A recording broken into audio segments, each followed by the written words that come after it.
Hello les filles, on se retrouve aujourd'hui pour une nouvelle vidéo YouTube au cours de laquelle je vais vous présenter notre nouvelle gamme de cils qui s'appelle Dark Black et Dark Brown. Donc d'abord j'ai envie de vous expliquer pourquoi on a développé une nouvelle gamme de cils, parce que notre ancienne était déjà très performante et rencontrait déjà un grand succès, mais moi personnellement en utilisant les cils je restais encore parfois sur certains détails un peu sur ma faim, et donc j'ai vraiment cherché à développer une gamme qui me permettait d'avoir encore la subtilité de ces petits détails que je vais vous exposer dans la suite. Du coup, au niveau de cette nouvelle gamme, vous avez à la fois des cils noirs et des cils bruns, vous avez à la fois du volume russe et du cil à cils, mais on ne retrouve pas encore toutes les références qu'on pouvait avoir dans notre ancienne gamme. C'est voulu, on va y aller progressivement, et donc on a d'abord sorti ce qu'on va dire best-seller, ce qu'on vendait le mieux pour vous permettre de tester, d'avoir un peu vos retours, et courant de l'année prochaine on aura toutes les nouvelles références, en tout cas une série de nouvelles références que vous nous demandez déjà. Du coup, au niveau du volume russe, on va avoir uniquement le 007 pour l'instant, mais on va avoir toute une série de courbures. On va avoir du B, du C, du CC, du D, et on va aussi avoir des courbures particulières, du L, du M et du V.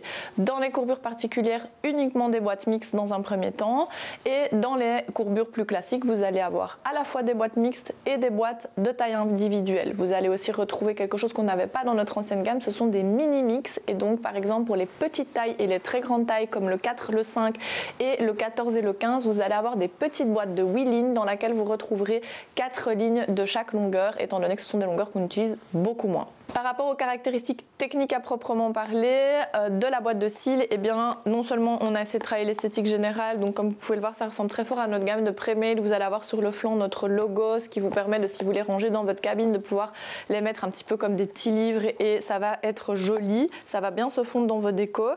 Mais ce qui nous intéresse, c'est quand même l'intérieur de la boîte. Donc au niveau de l'intérieur de la boîte, vous allez avoir les cils évidemment, vous allez avoir sur chacune des bandes qui composent cette boîte de cils la longueur, l'épaisseur et la courbure. Ça, je pense que c'est très intéressant, parce que quand on fait des palettes, on aime bien de savoir finalement ce qu'on a posé et de pouvoir retrouver facilement les bandes. Ce sont des bandes aussi qui sont avec un verso en aluminium, ce qui vous permet de facilement décoller et recoller sur votre palette. Et alors, on va parler maintenant vraiment de la fibre à proprement parler, que vous puissiez reconnaître un petit peu ses caractéristiques.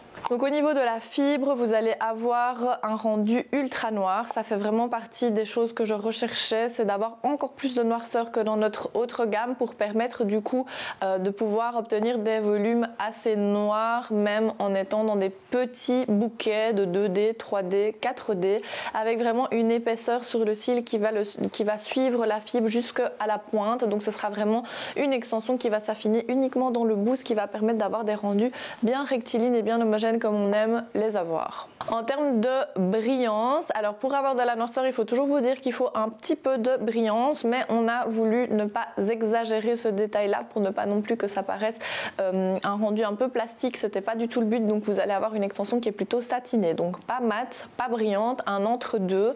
Ça ressemble assez fort du coup à notre ancienne gamme. Et alors vous allez voir que si vous comparez deux bandes d'extension de notre ancienne gamme et de la nouvelle, vous allez voir que vraiment la noirceur qui se retrouve en pointe d'extension est beaucoup plus marquée dans notre nouvelle gamme qu'à l'ancienne, ce qui sera également le cas du coup dans vos poses. Autre élément très important quand on pratique des éventails, en tout cas quand on les travaille sur la bande adhésive, c'est d'avoir une bande adhésive qui a été optimisée. Et donc c'est vraiment ce qu'on a recherché. J'ai testé des tonnes de bandes adhésives. Je pourrais vous recoller dans cette vidéo, si vous voulez, une petite charte justement de toutes les bandes adhésives qu'on peut retrouver sur le marché. Et donc j'ai décidé de me positionner sur une bande adhésive qui est ni trop collante ni trop peu, pour avoir vraiment une rapidité en termes de création d'éventail, mais d'avoir quand même un adhésif qui va vous permettre d'avoir une pointe bien fine quand vous détachez votre bouquet de votre bande adhésive. Et donc on est sur une bande à la fois claire, qui n'est pas trop large et qui est du coup d'un pouvoir adhésif moyen. Donc elle va faire 2 mm de large et elle sera de couleur orangée, ce qui vous permettra vraiment de voir ce que vous travaillez. Je ne suis personnellement pas du tout une adepte des bandes adhésives noires, parce que je trouve qu'on ne voit pas bien ce qu'on fait, et j'aime bien avoir un support un peu plus clair pour vraiment voir les mouvements que je fais, voir comment la fibre se met. Et alors en termes de pouvoir adhésif, je trouve ça super important d'avoir quelque chose de pas trop collant et pas trop peu. Donc on est vraiment sur, quand vous allez voir la petite charte qu'on va vous recoller ici, on est vraiment sur du coup le milieu de la charte, donc ni trop peu ni trop.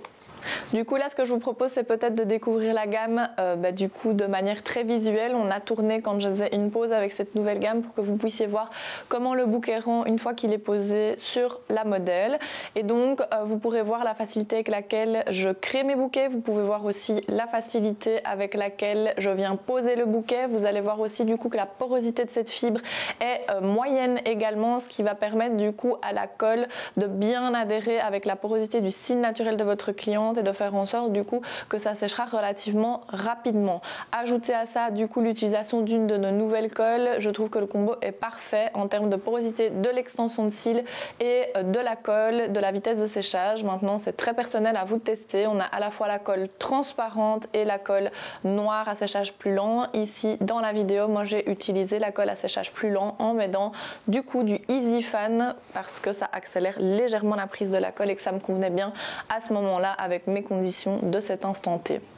Du coup, sur cette modèle, j'ai choisi d'utiliser des courbures plates. Hormis la taille 11 que j'ai mis en C, je n'ai utilisé que du B. J'avais vraiment envie d'avoir un rendu très allongé, très étiré pour ma modèle qui avait un œil légèrement globuleux et d'autant plus que je trouve le B est très flatteur et donc j'avais envie de me lancer là-dedans. C'est une courbure qui fait en général un petit peu peur et donc voilà, ça va peut-être vous réconcilier avec cette courbure que vous pourrez découvrir pour l'instant uniquement en boîte mixte sur notre site internet. Je vous laisse maintenant découvrir le rendu final de cette pose d'un peu plus près et si vous avez envie de tester cette gamme, vous pouvez évidemment retrouver tout ça sur notre site internet dont le lien se retrouvera en bio. N'hésitez pas si vous avez des questions un peu plus précises sur cette gamme, j'essaie d'être le plus complète possible, mais peut-être qu'il reste encore des zones d'ombre. Et donc je vous dis à tout bientôt pour d'autres vidéos YouTube.